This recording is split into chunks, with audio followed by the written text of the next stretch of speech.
ஆண்டவராகிய இயேசு கிறிஸ்துவின் நாமத்தினாலே உங்கள் ஒவ்வொருவரையும் வாழ்த்துகிறேன். கடந்த நாட்களே நாம் தியானித்தோம் கர்த்தர் விரும்புகிற காரியங்கள் என்னென்ன என்பதை குறித்து. இந்த நாளிலே நாம் தியானிக்க போகிறோம் அவர் வெறுக்கிற காரியங்கள், அதாவது அவர் விரும்பாதவைகள் என்னென்ன என்பதை குறித்து தான் நாம் தியானிக்க போகிறோம். வாசிக்கலாம். நீதிமொழிகள் 6ஆம் அதிகாரம் 16வது வசனம். 6 காரியங்களை கர்த்தர் வெறுக்கிறார், 7 அவருக்கு அருவருப்பானவைகள். அவையாவன: மேட்டிமையான கண், பொய் நாவு, குற்றமற்றவர்களுடைய இரத்த சிந்தும் கை, துராலோசனை பிணைக்கும் இருதயம், தீங்கு செய்வதற்கு விரைந்தோடும் கால், அபத்தம் பேசும் பொய் சாட்சி, சகோதரருக்குள்ளே விரோதத்தை உண்டு பண்ணுதல் ஆகிய இவைகளே. இங்கே ஞானி எழுதுகிறார், கர்த்தர் வெறுக்கிற காரியங்களிலே அவர் முதலாவது வைக்கிறது என்ன அப்படின்னா மேட்டிமையான கண். மேட்டிமையான கண் அப்படின்னா ஒரு சிலரை நீங்க பார்த்தீங்கன்னா அவங்க பார்க்கிற பார்வையே வித்தியாசமானதாக இருக்கும். அதுல ஒரு தாழ்மை தெரியாது, ஒரு கரிசனை தெரியாது, ஒரு அன்பு தெரியாது. அதுலேயே அவங்க ஒரு பெருமை, அதாவது எந்த லெவலுக்கு தன்னை தாழ்த்தாம அவங்க ஹையா தங்களை நினைச்சிருக்காங்க அப்படிங்கிறத அந்த பார்வையிலேயே நம்ம பார்க்க முடியும். அதைத்தான் இங்கே ஞானி சொல்லுகிறார், அந்த மேட்டிமையான கண்களை கர்த்தர் வெறுக்கிறார் என்று சொல்லி நாம் பார்க்கிறோம். மேட்டிமையான கண் ஒரு மனிதனுக்கு வர காரணம் என்ன? வேதவசனம் சொல்லுகிறது. சங்கீதம் 73:7 ஆசாப் இப்படி சொல்லுகிறார், அவர்கள் கண்கள் கொழுப்பினால் எடுப்பாய் பார்க்கிறது. அந்த மேட்டிமையான கண் வருகிறதற்கு காரணம் என்ன? கொழுப்பு அப்படின்னு சொல்றாரு. நீங்க சங்கீதத்திலேயே மிகவும் சுவாரஸ்யமான சங்கீதம் அப்படின்னு சொன்னா இதை சொல்லலாம். என்ன அப்படின்னு சொன்னா, நீதிமானுக்கும் துன்மார்க்கனுக்கும் இடையே இருக்கிற வித்தியாசங்களை இந்த சங்கீதம் தெளிவாக எடுத்து காட்டுகிறது. அதே போலதான் 37வது சங்கீதத்திலையும் நீதிமானுக்கும் துன்மார்க்கனுக்கும் உள்ள வித்தியாசத்தை நாம் அழகாய் பார்க்க முடியும். 37 திருப்பி போட்டீங்கன்னா 73 வாழ்க்கையிலே மறக்க முடியாத 2 சங்கீதங்கள். நீதிமான் தான் புலம்புகிற காரியங்கள், அதாவது நான் இப்படி கர்த்தரை சேவிக்கிறேனே, ஆனாலும் ஏன் என் வாழ்க்கையில மாத்திரம் இப்படி நடக்கிறது? ஆனால் துன்மார்க்கன் நல்லா தானே இருக்கிறான், அவன் வாழ்க்கையில ஒன்றும் இல்லையே, அவன் செழிப்பா இருக்கிறானே, அவன் சந்தோஷமா இருக்கிறானே, அப்படியெல்லாம் எண்ணுகிற ஒரு நீதிமானுக்கு விடை கொடுக்கப்படுகிற சங்கீதங்கள் தான் 37, 73. இங்கே ஆசாப் அழகாக சொல்லுகிறார், அந்த துன்மார்க்கனுடைய கண்கள் கொழுப்பினால் எடுப்பாய் பார்க்கிறதாம். உபாகமம் 32ஆம் அதிகாரத்திலே தேவ ஜனம் ஒரு கொழுத்து போன நிலைக்கு தள்ளப்படுகிறதை நாம் அழகாய் வாசிக்க முடியும். 32ஆம் அதிகாரம் 15ஆம் வசனத்தில் இப்படி வாசிக்கிறோம், யசூரன் கொழுத்து போய் உதைத்தான், கொழுத்து ஸ்தூளித்து நினந்துணின போது தன்னை உண்டாக்கின தேவனை விட்டு தன் ரட்சிப்பின் கண்மலையை அசட்டை பண்ணினான். நீங்க இங்க வாசிப்பீங்கன்னு சொன்னா, எங்கே இருந்து தன்னை கண்டெடுத்தார் என்கிறதான ஒரு உணர்வு இல்லாமல் இங்கே இஸ்ரவேல் ஜனங்கள் காணப்படுகிறதை ஆவியானவர் எழுதி வைத்திருக்கிறார். அடிமைத்தனத்தின் நுகத்துல நம்ம எப்படி வாழ்ந்தோம், எப்படி அடிமைப்படுத்தப்பட்டோம், எப்படி உபத்திரவப்படுத்தப்பட்டோம், எப்படி ஆளோட்டிகளின் நிமித்தமாய் நம்முடைய ஜீவனையும் கூட கசப்பாக்குகிற அளவுக்கு வேதனைப்பட்டோம் என்பதை மறந்து போன நிலைமையிலே இங்கே தேவ ஜனம் வாழ்கிறதை அருமையாய் சித்தரிக்கப்பட்டிருக்கிறது.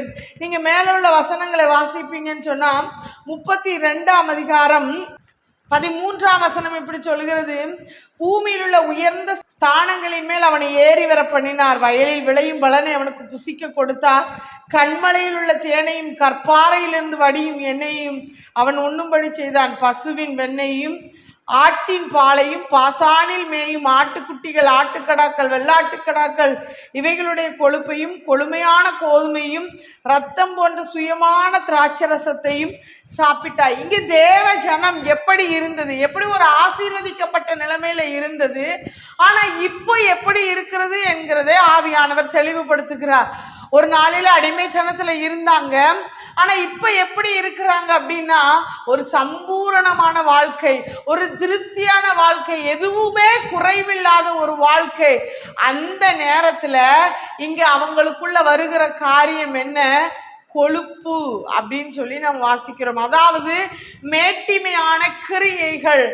அங்கே அவர்களுக்குள்ளே அந்த கொழுத்து போன ஒரு அனுபவம், அங்கே ஸ்தூலிக்கிற ஒரு அனுபவம், மேட்டிமையான ஒரு அனுபவம் வர்றதுனால தங்களை ரட்சித்த அந்த கண்மலையின் தேவனை மறந்து போனார்கள் என்று நாம் வாசிக்கிறோம். அருமையான தேவ பிள்ளைகளே, எதுவுமே என்னோட சாமர்த்தியம்தான், எல்லாமே என்னுடைய சுய பலத்தினாலதான் வந்ததுன்னு நீங்க சொல்லுவீங்கன்னு சொன்னா அந்த ரட்சிப்பின் கண்மலையை நீங்க அசட்டை பண்ணுகிறீங்க. ஆனா ஆவியானவர் ஒண்ணு சொல்லுகிறார், உன் சுய பலமோ அல்ல, உன் சுய முயற்சியோ அல்ல, சம்பாதிக்கிறதற்கு ஏற்ற பலனை நான் தான் உனக்கு கொடுத்திருக்கிறேன். உன்னை நான் சிறுமப்படுத்தினது உண்மைதான், உன்னை அடிமைத்தனத்துக்கு உட்படுத்தினது உண்மைதான், உன்னை வனாந்தர பாதையில நடத்தினது உண்மைதான். காரணம் என்னன்னா, பின்னாட்களில் நீ சம்பூரணமான வாழ்க்கை வாழணும், நீ ஒரு திருப்தியான வாழ்க்கை வாழணும், கட்டாத வீடுகள், நடாத திராட்சை தோட்டங்களை சுதந்திரிக்கணும், சத்துருவின் வாசல்களை சுதந்திரிக்கணும். அதற்காகத்தான் உன்னை நான் இந்த பாதையில நடத்தினேன்.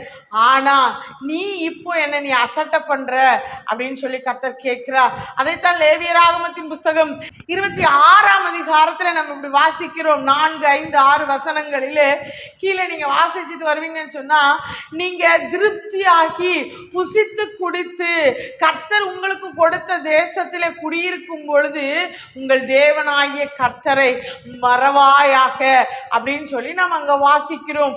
உபாகமத்தின் புஸ்தகம் 8ஆம் அதிகாரம் முழுவதுமே நீங்க வாசிச்சு பார்ப்பீங்கன்னா, இப்பொழுது உனக்கு இருந்து வருகிறபடியே உன் சம்பாதிக்கிறதற்கு ஏற்ற பலனை கொடுக்கிறவராகிய உன் தேவனாகிய கர்த்தரை மறந்து போகாதே என்று சொல்லி நாம் வாசிக்கிறோம். ஆனா இங்க இஸ்ரவேல் ஜனம், தேவ பிள்ளைகள் எப்படி இருக்கிறார்கள்? திருப்தியானது நிமித்தமாய், சம்பூரணமான ஒரு வாழ்க்கை வாழ்கிறது நிமித்தமாய் கொழுத்து போன ஒரு அனுபவம், மேட்டிமையான அனுபவம் தேவ ஜனங்களுக்குள்ளே வந்தது. நாம் வாசிக்கலாம். ஏசாயா தீர்க்கதரிசியின் புஸ்தகம் 43ஆம் அதிகாரம் 22ஆம் வசனம் இப்படி சொல்கிறது, ஆனாலும் யாக்கோபே, நீ என்னை நோக்கி கூப்பிடவில்லை, இஸ்ரவேலே, நீ என்னை குறித்து மனம் சலித்து போனாய். உன் ஆடுகளை தகன பலிகளாக எனக்கு செலுத்தவில்லை, உன் பலிகளாலே என்னை கனம் பண்ணவும் இல்லை. காணிக்கைகளை செலுத்தும்படி நான் உன்னை சங்கடப்படுத்தாமலும் தூபம் காட்டும்படி உன்னை வருத்தப்படுத்தாமலும் இருந்தேன். நீ எனக்கு பணங்களால் சுகந்த பட்டையை கொள்ளாமலும் உன் பலிகளின் நினத்தினால் என்னை திருப்தியாக்காமலும் உன் பாவங்களினால் என்னை சங்கடப்படுத்தி உன் அக்கிரமங்களினால் என்னை வருத்தப்படுத்தினாய். ஆனாலும் யாக்கோபே, நீ என்னை குறித்து மனம் சலித்து போனாய். இங்கே இஸ்ரவேல் ஜனங்களை, தேவ பிள்ளைகளை நடத்தி வந்த பாதைகளை கர்த்தர் சொல்லுகிறார். 19, 20 வசனங்களை நீங்க வாசிப்பீங்க அப்படின்னு சொன்னா, நான் வனாந்தரத்திலே வழியையும் அவாந்தர வழியிலே ஆறுகளையும் உண்டாக்குவேன். நான் தெரிந்து கொண்ட என் ஜனத்துக்காக வனாந்தரத்திலே வழியையும் அவாந்தர வழியிலே ஆறுகளையும் உண்டாக்குவதனால வலு சர்ப்பங்களும் காட்டு மிருகங்களும் கோட்டான் குஞ்சுகளும் கூட என்னை கனம் பண்ணும். காரணம் என்ன? நான் தெரிந்து கொண்ட என் ஜனம், என் ஜனத்துக்காக நான் செய்கிறதை 5 அறிவுள்ள அந்த ஜீவராசிகள் கூட என்னை கனம் பண்ணும். ஆனால் தேவனை துதிக்க வேண்டிய தேவ ஜனமோ, இந்த ஜனத்தை எனக்கென்று ஏற்படுத்தினேன், இவர்கள் என் துதியை சொல்லி வருவார்கள் என்று நம்பின அந்த தேவ ஜனம் தேவனை துதிக்கவில்லை. தேவனை குறித்து மனம் சலித்து போனார்கள், தேவனை மறந்து போனார்கள். கனம் பண்ணுவதற்கு பதிலாக அவரை அசட்டை பண்ணினார்கள். அவர்களுடைய பாவங்களினாலே அவரை சங்கடப்படுத்தினார்கள் என்று நாம் வாசிக்கிறோம். அருமையான தேவ பிள்ளைகளே, இன்றைக்கு இப்படிப்பட்டதான கிரியைகளை கர்த்தர் வெறுக்கிறார். அவர் வெறுக்கிற காரியங்கள் நமக்குள்ளே இல்லாதபடி நாம் தேவனை அசட்டை பண்ணாதவர்களாய், அவரை கனம் பண்ணுகிறவர்களாய், அவரை நோக்கி கூப்பிடுகிறவர்களாய், அவரை துதிக்கிறவர்களாய், அவர் நம்மை எதற்காய் தெரிந்து கொண்டாரோ, எதற்காய் அழைத்தாரோ அந்த நோக்கத்தை அறிந்தவர்களாய் இந்த பூமியிலே வாழ நம்மை அர்ப்பணிப்போம். நிச்சயமாய் நம் மூலமாய் தேவ நாமம் மகிமைப்படும். யாக்கோபே, நான் உன்னில் மகிமைப்படுவேன், நீ என் தாசன் என்று சொன்னதான அந்த தேவனுடைய வாக்குத்தத்தத்தின் நிறைவேறுதலாய் நம்முடைய வாழ்க்கை மாறும். இப்படி கர்த்தர் வெறுக்கிற இந்த மேட்டிமையான அந்த பார்வையினுடைய குணங்கள், கிரியைகள் நமக்குள்ள இருக்கிறதுனால நமக்கு அங்கே கிடைக்கிறதான முடிவு என்ன? சங்கீதம் 73 17 18 19 வசனங்கள் நாம் வாசிப்போம். அவர்கள் முடிவை கவனித்து உணரும் அளவும் அது என் பார்வைக்கு விசனமாயிருந்தது. நிச்சயமாகவே நீர் அவர்களை சறுக்கலான இடங்களில் நிறுத்தி பாழான இடங்களில் விழ பண்ணுகிறீர். அவர்கள் ஒரு நிமிஷத்திலே எவ்வளவு பாழாய் போகிறார்கள். பயங்கரங்களால் அமிழ்ந்து அழிந்து நிர்மூலமாகிறார்கள். அருமையான தேவ பிள்ளைகளே, ஒரு கர்த்தர் வெறுக்கிறதான அந்த மேட்டிமையான பார்வை உள்ள ஒரு மனுஷனுடைய முடிவை பாருங்க. ஒரு நிமிஷத்தில் அவர்கள் பாழாய் போகிறார்கள். சறுக்கலான இடங்களிலே அவர்கள் கால்கள் நிற்கிறது, பாழான ஸ்தலங்களிலே அவர்களை விழ பண்ணுகிறார் என்றெல்லாம் சொல்லிவிட்டு ஆசாப் இப்படி சொல்லுகிறார்.